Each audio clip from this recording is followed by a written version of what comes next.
All right, Bethesda. All right, we'll get going here in a second. Let everybody load up.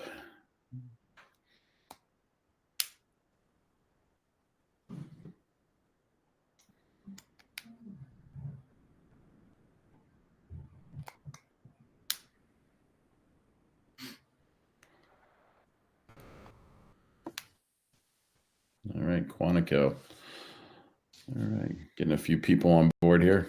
Good to see. Quantico's got some good weather today. It's good 60 degrees. All right.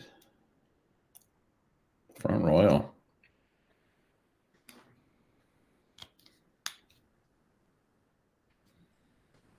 Alaska, a little colder than we are. All right.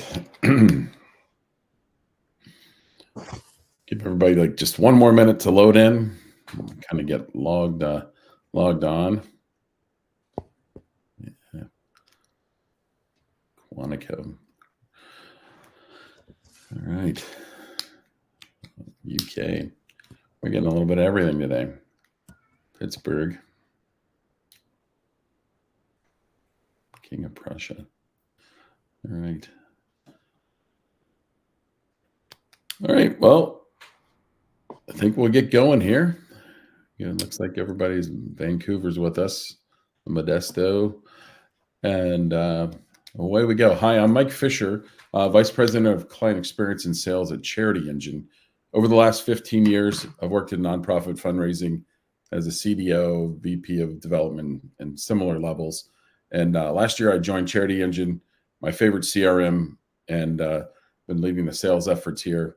And just wanted to share some of my travels and some of the people I've met, because I've done a lot of research over time. And these are some interesting experiences that you can learn from and gain some wealth of experience from. And so we have this Elevate fundraising series that we've launched this year. And, I would like to thank Charity Engine for supporting this webinar and letting me have some time to do this and share some experience with other people. Charity Engine is the home of Sustainer IQ. So if you are looking at sustainers, please consider that. Now that I've paid the bills, I want to go on to our guest of the day. And that is in direct mail fundraising, John Thompson with TrueSense Marketing. I know personally he helped me at one of my last stops raise over $30 million in direct mail fundraising. So over to you, John. Well, thank you, Mike. I really appreciate the time today. Welcome, everybody. Good afternoon for those on the East Coast. Good morning for those west of us. Today, we're going to talk about particularly direct mails, which is a long-term and a long-time channel, the original channel, perhaps, for many of us that go back a ways. And it's a evolving role in today's nonprofit fundraising omnichannel universe. It is not your grandfather's channel anymore, as the saying goes. So let's get right into it. I think what we're going to talk about today can be pretty much wrapped up in three areas. So the first, we're going to talk about what are the unique properties of direct mail that make it different from the other channels, and in its own way, very valuable. We're also going to talk about determining and improving the donor value of the typical direct mail donor, and some tactical things that you can take on that can help you improve your direct mail performance across a variety of campaigns within the context of the omni-channel experience that donors are existing in and living today. And the third thing we'll talk about is the challenges that many nonprofits are facing today, especially with the traditional methods of direct mail campaign design and strategies. And with that, the opportunities for tomorrow that artificial intelligence and machine learning can provide for us. I think the first thing we want to talk about is to equate donor behavior with consumer behavior. Look, all donors are consumers. We all are, as much as we support our charities, we are also active consumers, buying goods and services from a variety of ways in a variety of channels. So quite logically, consumer behavior and donor behavior can and should be equated. Let's just consider what a consumer, and we can use it ourselves as examples, how they may use direct mail or be influenced by direct mail over a course of time. So we receive a catalog, traditional direct mail catalog, find a product that is of interest, and then we take that product and go online and do a little bit of comparative shopping for price, for value, for features. The selection is wide. It's easy to get to a bunch of retailers as opposed to walking all through a mall to find equivalent goods and services. And then finally, they make a decision to purchase. Now, that purchase may take place through the catalog's call to action device. They may go to the website of the manufacturer or the retailer rather, and make the purchase there. Or they may even go to the brick and mortar to make the purchase in person. How many people among us have bought shoes online and they look great and they're wonderful and you really can't wait to put them on, but when you put them on, they hurt like hell. I mean, and it's hard to fit online. So you may trundle out to the retailer and in physical space, try them on and find the exact size that fits. So the basic premise here is that we can learn from our consumer behaviors, and the conclusion that we reach is that consumers use a variety of channels to influence their decision to purchase, just as donors use a variety of channels to decide and to influence their decision to donate. But it doesn't mean that the channel of their transaction is necessarily the preferred channel of influence and vice versa. Recently, here's an example of that. Recently, we were examining results from an old campaign because the current test results seemed a little vague and a little strange. We discovered that a $5,000 gift was attributed to a test package 18 months after the mailing was in home. That's 18 months of display ads and emails and social media and CTV spots and certainly other direct mail touches that perhaps brought the charity back to the mind of the donor when she chose to finally make her direct mail gift of $5,000. What are we to make of this aspect of direct mail? It has sticking power. It's got a capacity to deliver high density information, sometimes long form compared to the other channels, in a very intimate one-to-one setting. And it has sticking power in the minds of donors that other channels, frankly, do not have. And that's not surprising given the number of influences and information touch points that we all receive throughout the day. The third observation about direct mail is that it can actually drive online giving. Now, how does the sticking power, the influence that direct mail has on donors really,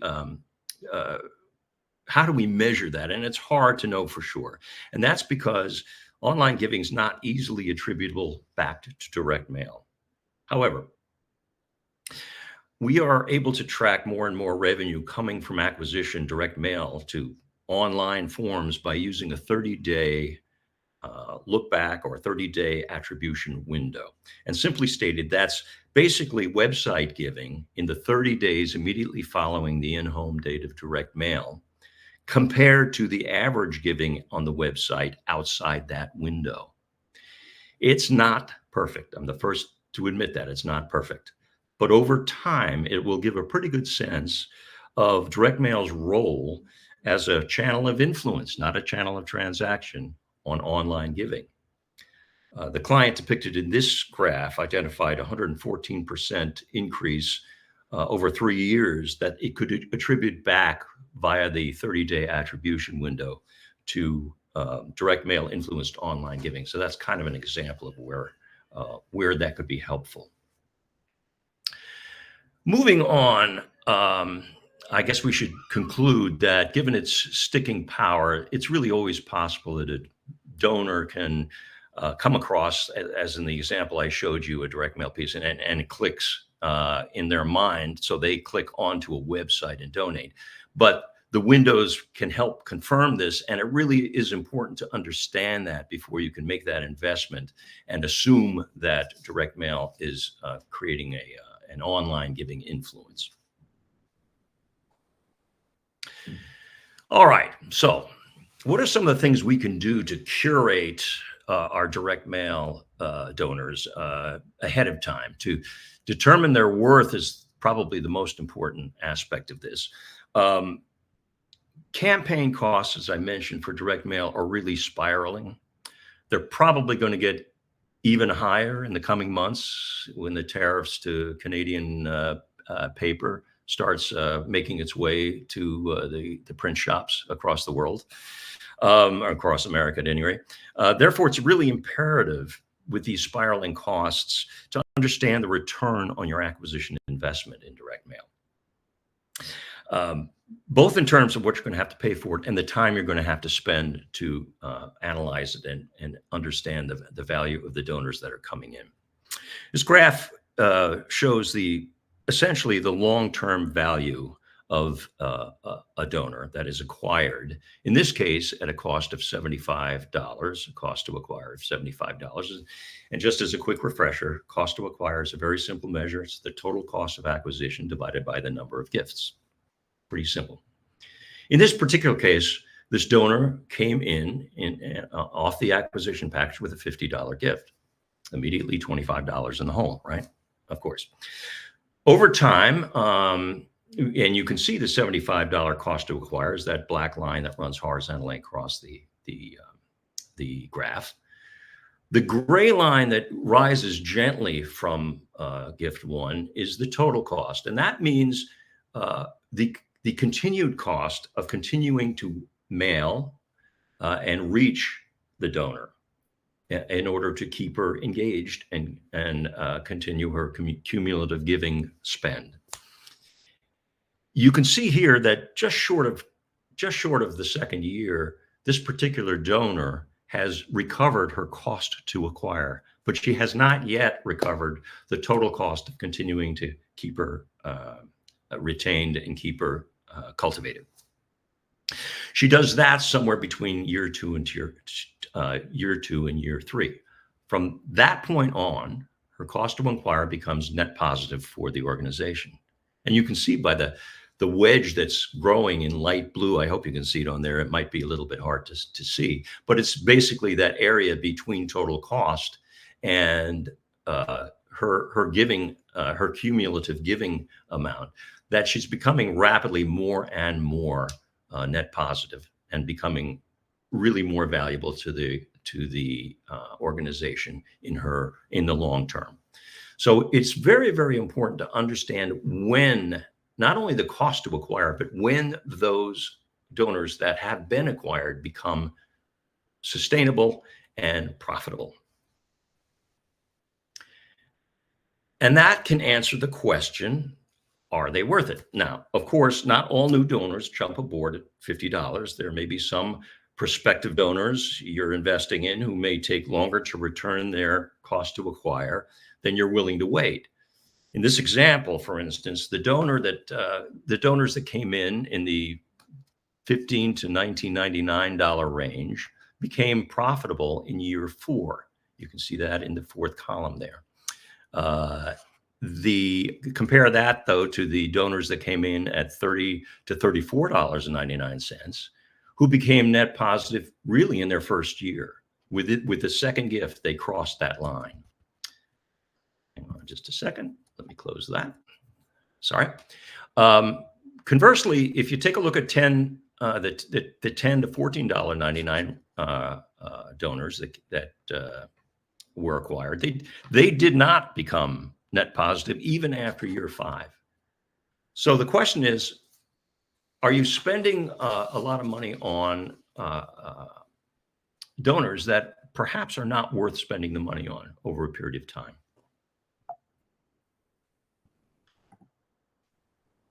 Okay.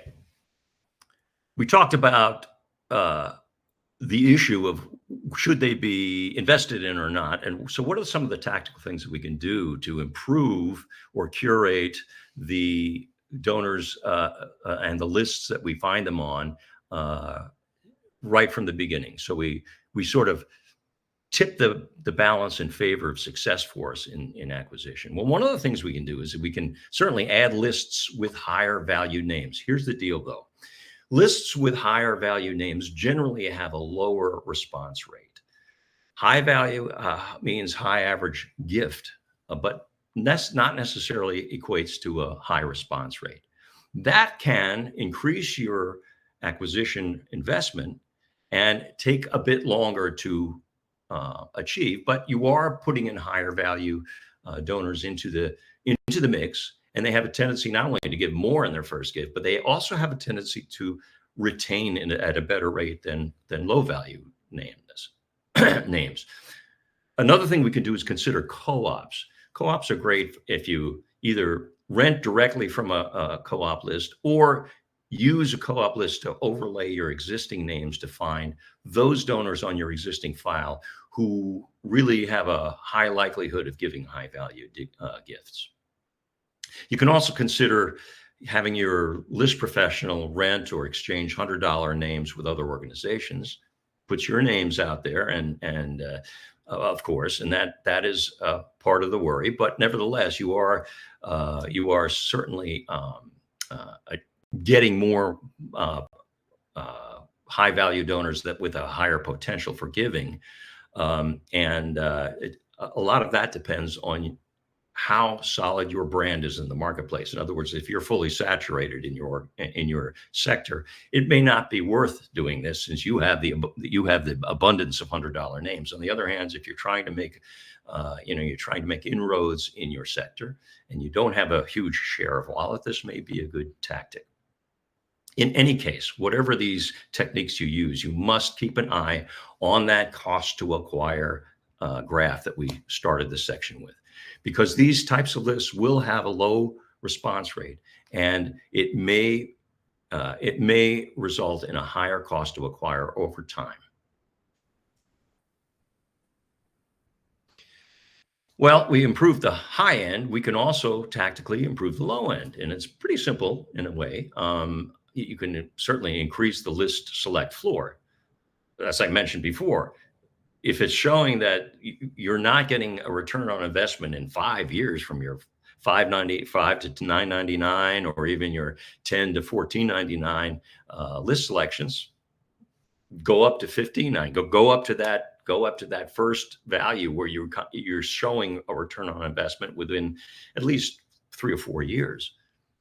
You can also consider predictive models that are driven by machine learning or artificial intelligence to essentially find the names or the duds in your otherwise high value lists, drop them, and then replace them with likely to give names from otherwise low value lists. This pertains to your segments as well in your active donor file. We're going to talk about more on that really at length in a moment. And then finally, you can just drop a list if it doesn't provide enough donors at the level you want. It's pretty simple in a lot of ways. So once you have your now curated lists, one of the things that I love, because my background was as a creative director and a creative officer, was to start testing your creative. Certainly use your control to test these new lists to see if they hold up. If they don't, start thinking about tests away from them, either the offer or the message, to these curated lists, because I guarantee you they're going to respond slightly different than the legacy lists will be responding. For instance, you could test a non-premium higher end package for higher gift universes. And we've found some that drove more $1,000 gifts. And as I said before, they tend to stick around a little longer. And then you can also test a higher than normal ask array to all universes. This is probably the basic sales rule in the world. You want more, ask for more. That's logical.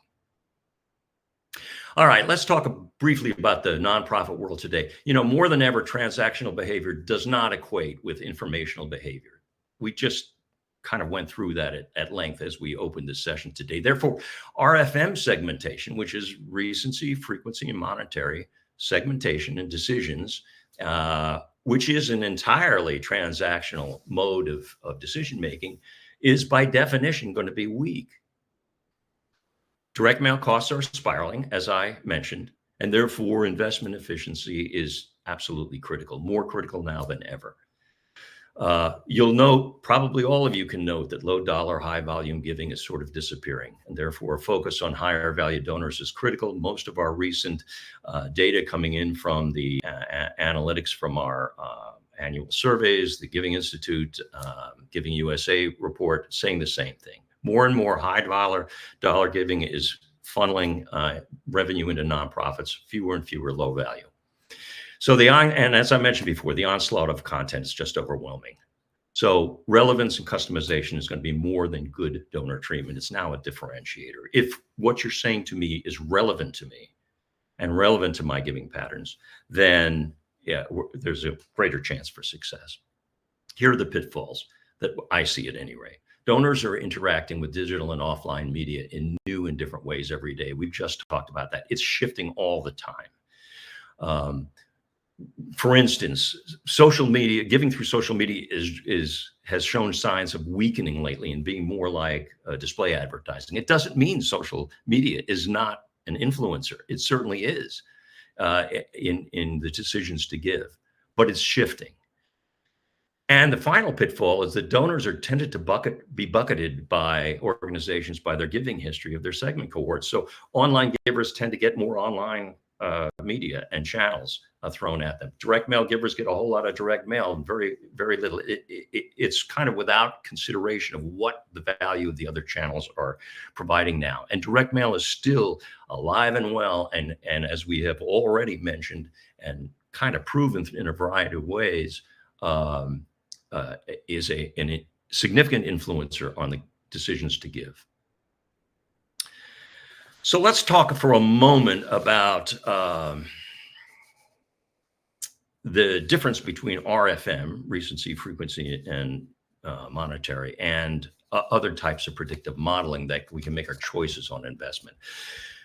What is wrong with bucketing donor cohorts by RFM transactional history? Well, first, it's decision-making for the entire segment instead of for the individual donor.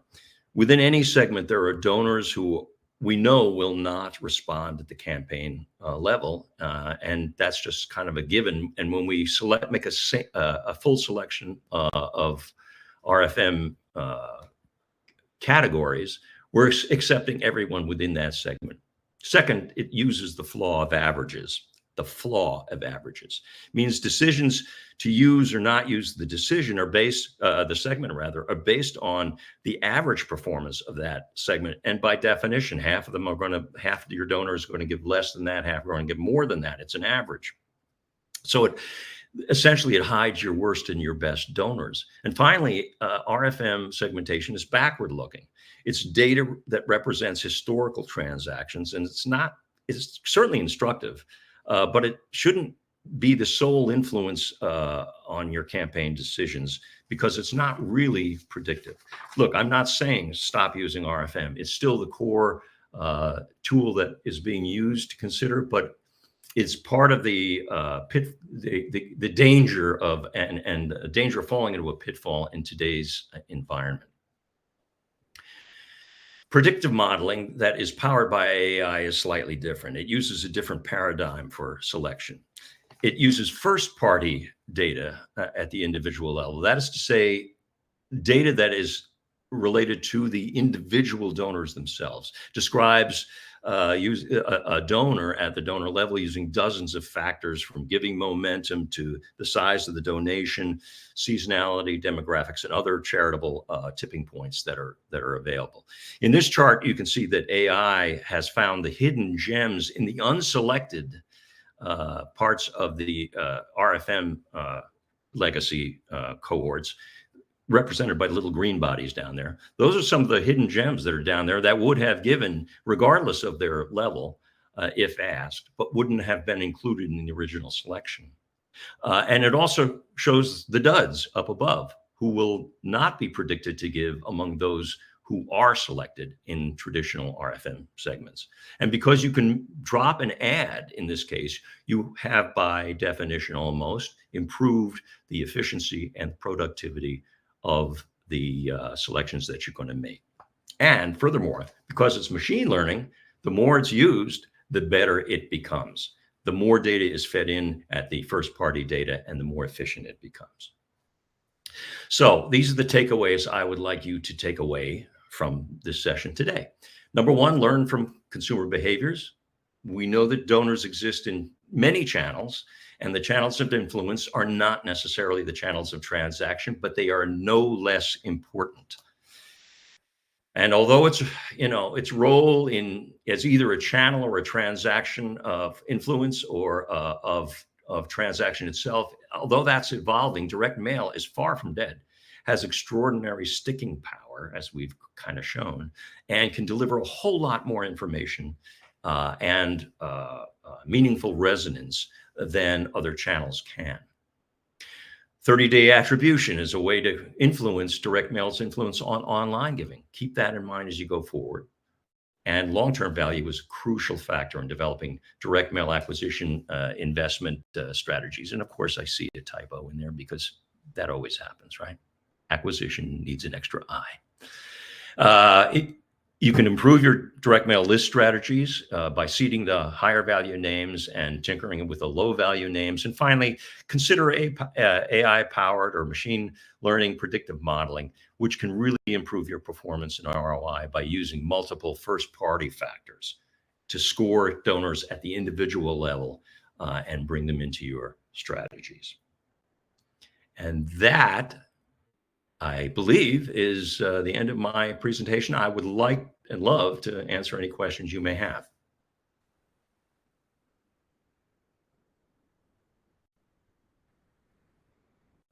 Anything? I guess if my mute was off, I'd have a great question for you. Oh my what gosh, is you considered scared me a there, higher Mike. I thought I value was donor? talking to nobody here.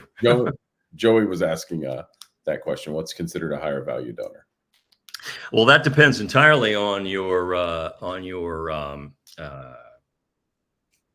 own experience. I would, if you needed a round number, increasingly, I would say $25 plus is beginning to become more valuable. A true high value donor, though, I would say, is cumulatively over probably, $250 to $500 over the course of several years.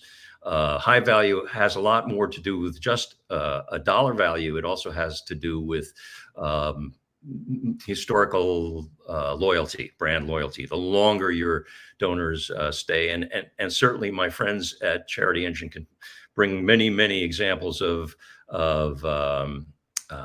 sustainers to the table. They are certainly would be considered high value, and it's not necessarily because of their annual revenues that they bring in, but the length and the stay and the commitment over a period of time.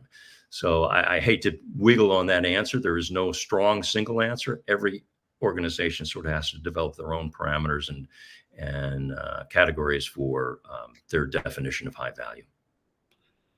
Sarah was asking, is AI predictive modeling at the list broker level or within your donation, within your donor database? So is it Both. on the list broker level or in the? Yeah, both. List brokers, many of the co-ops that are out there right now are using AI to strengthen and I would call it cherry pick their donors and to analyze their propensity to give statistics on the co-ops. That's out in the market. It's a question of whether individual list owners are starting to do that in terms of brokerage, but also for our clients, for instance, we have an AI platform called Giving Potential Scores that we use both for our donor, existing active donors, and their,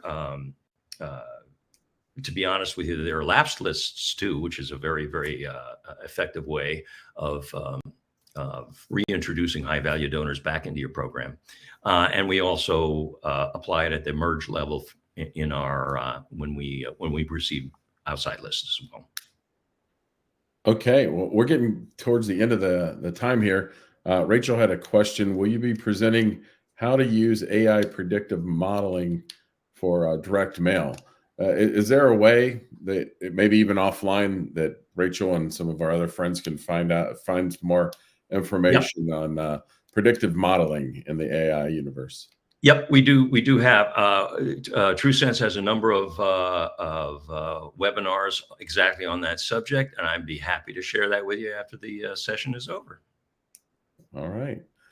Well, I think we've hit the end of our time. We don't want to run anybody over, and our next round will be public service announcements, and then there'll be a plus up on that in May, which is celebrity endorsements. How to get that when we have a special guest hopefully lined up for April and May. So, John, thank you so much for this time, and really enjoyed the conversation. And as always, I love talking fundraising with you. So, thank you, everyone. Thanks.